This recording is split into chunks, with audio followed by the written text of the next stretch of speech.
Hi guys! Magandang gabi! Welcome back po dito sa Gandara Soy Channel for Showbiz Update.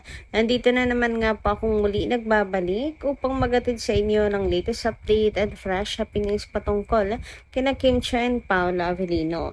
And para nga sa gabing ito, ang tatalakayin naman natin at pag-uusapan mga kakimpaw ay tungkol dito sa mga binibintang po at pinupukol kay Paolo Avellino mga kakimpaw at pag-stay ni Chinita Princess sa kanya pong tabi no matter what happen mga kakimpaw. So, antibay ng relasyon ng Kimpaw ang sentro ng ating update po ngayon. Kaya naman tumutok lang po kayo hanggang dulo ng ating balita. Anyway, sa mga hindi pa nakaka-subscribe sa ating channel, pakiclick lang po tayo natin subscribe button at notification bell na nariyan sa baba para mag-updated po kayo sa mga susunod nating chika. Maraming salamat! Ngayon naman dumako po tayo sa pagbabasa ng comment natin mga subscribers bilang pasasalamat sa walang sawang pagsuporta sa ating pong mga update. So mula po kay Miss Remy Ramos na comment, sabi niya dito, pag-usapan nga natin to.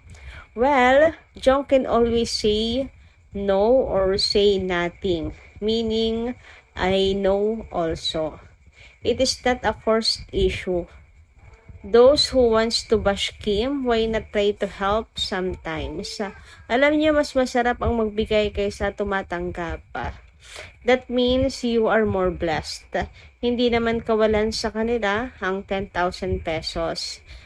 Sometimes, let's be more positive and thankful that there are people who are willing to help. Example, Vice and Kim, na hindi na need ang pagtuturo. Yes, true. Nagkukusa po talaga silang dalawa mga kakimpaw. And si Chinita Princess. So, buti nga po ay naituro po ni Kim si Kuya Chong at napalaki po pa po yung tulong para po sa bata, di ba mga kakimpaw? And wala lang naman po kay Chong yun. And politician din po siya, di ba mga kakimpaw? Hindi lang naman na dapat para po sa nasasakupan niya, mabuti ang puso niya mga kakimpaw. So, maganda pa nga po yun for his image mga kakipi eh. Kaya naman wag na po nating silipin pa ang tungkol po doon. Ang importante, nakatulong po sila mga kakimpaw, and tama yun. It's better to give than to receive. Samantala, sabi naman ni Crispy Second, shoutout po sa iyo. Hunter, stop being judgmental. Set your boundaries. Offering your unprompted or unsolicited advice is your way of venting your own discomfort. Feeling valued as a fine, but you are not smart enough to realize that you are being disrespectful and manipulative. You could destroy the relationships by eroding the person's self-esteem. Stop inserting your opinion as if you are privy to his personal life.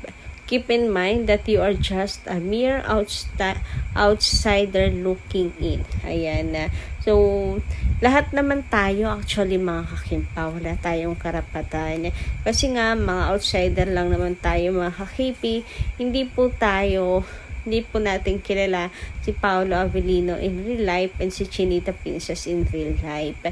Hindi naman po natin siya nakakasama araw-araw. So, iba pa rin yung talagang nakakasama mo siya even without camera, mga kakimpaw. Tayo, maasa lang po tayo sa mga nakikita natin sa social media. Pero, yung pagkakilala sa kanila ng malalim, may mas ilalalim pa, mga kakipi. Gaya na lang kapag nakasama at nakabanding nyo talaga. Doon yung makikita at makikilala ang tunay na Paolo at ni Kim Chiu. Kaya naman, sana mahinto na nga po yan mga kakimpaw. Love lots lang. Share good vibes. Ika nga po ni Kimi. Sa good vibes lang po tayo. Samantala, next topic naman tayo ngayong gabi ito mga kakimpaw. And patungkol nga to sa relationship goals nila Kim and Paolo. So, syempre, magpapahuli pa ba naman kayo mga kakimpaw? Dapat walang papahuli mga kakipi sa relasyon nilang dalawa. Lalo na ngayon na nakikita nga po ng mga fans na healthy ang relationship nila. Sabi nga ni Santi, healthy relationship goals. Yung may mga kanya-kanya kayong mundo, pero sa huli, kayo pa rin ang magkukwentuhan, kayo pa rin ang takuhan ng isa't isa. Mas masarap ka magkwentuhan pagkatapos ng kanya-kanyang me time.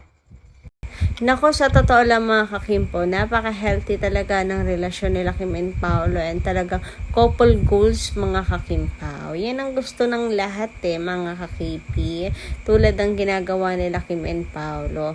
So, meron po silang mga kanya-kanyang ganap, meron po silang mga kanya-kanyang lakad mga kakimpaw, but they still end up together mga kakimpaw. Pinag-uusapan ang mga nangyari sa kanilang araw, 'di ba?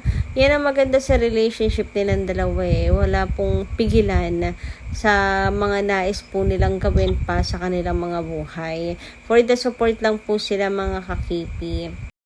Anyway, dumako naman nga po tayo dito sa next topic natin para sa gabing ito, at patungkol nga po ito sa mga issues na pinupukol po kina Kim and Paolo, lalo na po kay Paolo Avellino lately. So kung matatandaan ninyo mga kakimpaw, samut-saring batikos na natanggap ni Paolo Avellino kamakailan dahil sa siya pinagbibintangan nga na cheater, di ba mga kakimpaw? At kung kani-kanino po inililink. So, ginawan pa po nila ng problema ang Kimpaw, ang relasyon ng Kimpaw, kahit wala naman nagkaroon pa ng LQ ang Kimpaw kahit wala naman talaga. So, pag-usapan nga natin to. Kasi nga, sa company ni Paolo Avellino, naging busy siya, mga kakimpaw, diba, kamakailan.